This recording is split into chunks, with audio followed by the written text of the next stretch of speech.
Last year ಅಬುದಾಬಿಲಿ ನಡೆದಿತ್ತು. ಈ ಸತಿ ಎಲ್ಲ ಇಲ್ಲಿ ಬೆಂಗಳೂರಲ್ಲಿ ಮಾಡಬೇಕು ಅಂತ ಅವರೆಲ್ಲ. ಯಾಕೆಂದರೆ ಇವತ್ತು ನಮ್ಮ ಕನ್ನಡ ಇಂಡಸ್ಟ್ರಿ ನೀವೆಲ್ಲ ಕೆಲವು ಕಲಾವಿದರೆಲ್ಲ ಒಳ್ಳೆ ಬಾಂಬೆಗಿನ್ನ ಬಾಲಿವುಡ್ಗಿನ್ನ ಸ್ವಲ್ಪ ದೊಡ್ಡದಾಗೆ ತೆಗೆದುಕೊಂಡು ಹೋಗಿದ್ದೀರಿ. ಇದಕ್ಕೆ ನಿಮ್ದೆಲ್ಲ ಶ್ರಮ ಇದೆ, ಎಲ್ಲ ಕೂಡ ಇದಕ್ಕೆ ನಾವು ಅಭಿನಂದಿಸಬೇಕು. ಇಡೀ Bharat, India, Bollywood, Hollywood both are looking at Karnataka. ಇದು ನಿಮ್ಮೆಲ್ಲರ ಶ್ರಮದಿಂದ, ನಿಮ್ಮ ಕಷ್ಟದಿಂದ. ನಿಮ್ಗೆ ಯಾರು ಫೈನಾನ್ಸ್ ಕೊಡೋದಿಲ್ಲ ಅನ್ನೋದು ಗೊತ್ತಿದೆ ನನಗೆ. ನಿಮ್ಮ ಫೈನಾನ್ಸು ಚಕ್ರ ಬಡ್ಡಿ 3%, 36%, ಎಲ್ಲ ಬೇಕಾದಷ್ಟು ಕಷ್ಟ ಇದೆ ಅನ್ನೋದು ಕೂಡ ನನಗೆ ಅರಿವಿದೆ. ಏನು ನಿಮ್ಗೆ ನಮ್ಗೇನು ಗೊತ್ತಿಲ್ಲ ಅಂತ ತಿಳ್ಕೊಳ್ಳೋಕೆ ಹೋಗ್ಬೇಡಿ. ಆದರೂ ಕೂಡ ಗೌರ್ಮೆಂಟ್, ಇದು ನಾವಲ್ಲ, ಗೌರ್ಮೆಂಟ್ ಆಚಾರ ವಿಚಾರನ ಪ್ರಚಾರ ಮಾಡೋದು ಕೂಡ ನಿಮ್ಮ ಧರ್ಮ. ನಿಮ್ಮ ಕಲೆ ಮುಖಾಂತರ, ನಿಮ್ಮ ಸಿನಿಮಾದ ಮುಖಾಂತರ, ನಿಮ್ಮ ಥಿಯೇಟರ್ಗಳ ಮುಖಾಂತರ ಸಮಾಜ. ಈಗ ನಾವು 5 ಗ್ಯಾರಂಟಿ ತಂದೋ, ಏನ್ ತಂದೋ 5 ಗ್ಯಾರಂಟಿ? ನಮ್ಮನೆ ಊಟಕ್ಕೆ ತಂದ್ವಾ, ಇಲ್ಲ ಒಂದು ಪಾರ್ಟಿಯವ್ರಿಗೋಸ್ಕರ ತಂದ್ವಾ? 56,000 ಕೋಟಿ ಕೊಟ್ಟಿದ್ದೀವಿ. 56,000 ಕೋಟಿ ಬಸ್ಸಲ್ಲಿ ಓಡಾಡಕ್ಕಿರ್ಬೋದು, ಕರೆಂಟ್ಗಿರ್ಬೋದು, ಪ್ರತಿಯೊಂದು ಕುಟುಂಬ ಇದಕ್ಕೆ ಶಕ್ತಿ ಸಿಗ್ಲಿ ಅಂತೇಳಿ. ಯಾವುದೇ ಒಂದು ಮನೆಯಲ್ಲಿ ಒಂದು ಟಿವಿ ಹಾಕ್ತವ್ರು. ಈಗ ಟಿವಿಯವರು ಅಧ್ಯಕ್ಷರು, ಟಿವಿಯವರು ಮುಖ್ಯಸ್ಥರು ಬಂದಿದ್ದಾರೆ. ಒಂದು 3-4 ಟಿವಿಯವರು ಇಲ್ಲಿ ನೋಡ್ತಾ ಇದ್ದೀನಿ ನಾನು. ಅವ್ರಿಗೂ ಒಂದು ದೊಡ್ಡ ಇಲ್ಲಿ TRPಗೆ ಬಹಳ ನಿಮ್ಮ ಸಿನಿಮಾಗಳು ಬಹಳ ಮುಖ್ಯ, ಕಲೆ ಬಹಳ ಮುಖ್ಯ. 1 ಗಂಟೆಯಲ್ಲಿ ಅಟ್ಲೀಸ್ಟ್ 2 ಗಂಟೆ ಆದ್ರೂ ಕೂಡ ಜನ ಟಿವಿ ಮುಂದೆ ಕೂತಿರ್ತಾರೆ. ನೀವೇನ್ ಪ್ರದರ್ಶನ ಮಾಡ್ತೀರಿ, ನೀವೇನ್ ತಯಾರು ಮಾಡ್ತೀರಿ, ಥಿಯೇಟರ್ ನೋಡಕ್ಕಾಗ್ಲಿ, ಟಿವಿಲಾದ್ರೂ ನೋಡ್ತಾ ಇದ್ದಾರೆ. ಈಗ ಲಾಸ್ಟ್ 7-8 ಮಂತ್ಸಿಂದ ಎಲ್ಲ ಥಿಯೇಟರ್ಗಳಲ್ಲಿ ಈ PVR ಅವರು ಬಾಡಿಗೆನೇ ಕೊಟ್ಟಿಲ್ಲ.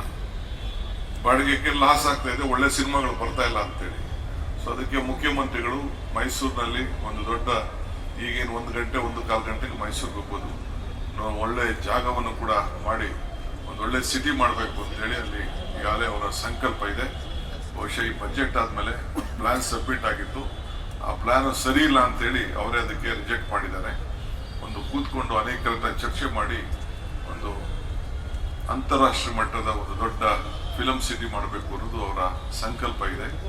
ಅದು ಕೂಡ ಮಾಡಲಿಕ್ಕೆ ಇವತ್ತು ಎಲ್ಲ ಹೊರಟಿದ್ದಾರೆ. ತಮ್ಗೆ ನಾವು ಕೇಳೋದಿಷ್ಟೇ, ಹಿಂದೆ ಕೂಡ ಬಹಳ ದೊಡ್ಡ ಕಲಾವಿದರೆಲ್ಲ ನಮ್ಮ ರಾಜ್ಯದಲ್ಲಿ ಬೆಳೆದು ಹೋಗಿದ್ದಾರೆ.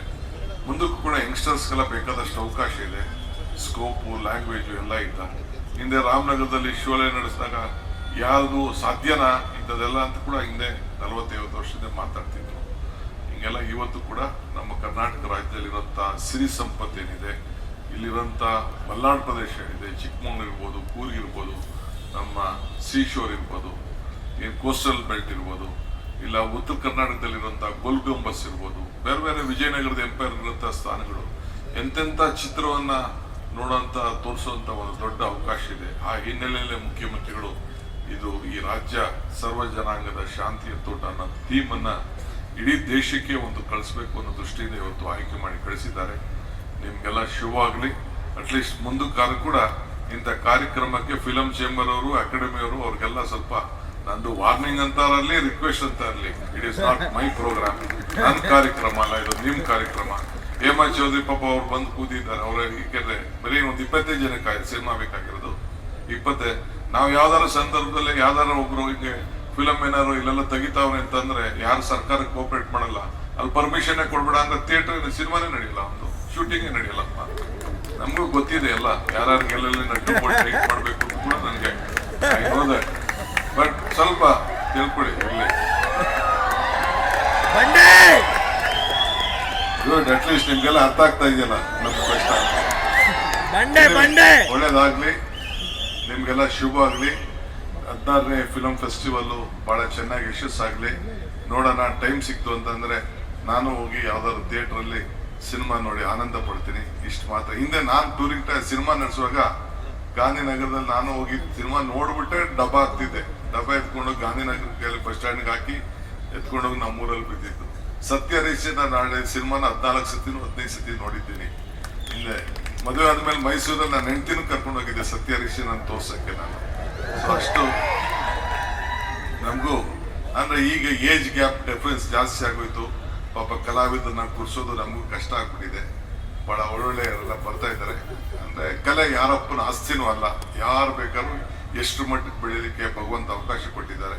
ನಿಮ್ಮೆಲ್ಲರಿಗೂ ಶುಭ ಆಗಲಿ ಅಂತ ಹಾರೈಸಿ ನಾನು ಮಾತು ಮುಗಿಸ್ತೇನೆ. ನಮಸ್ಕಾರ.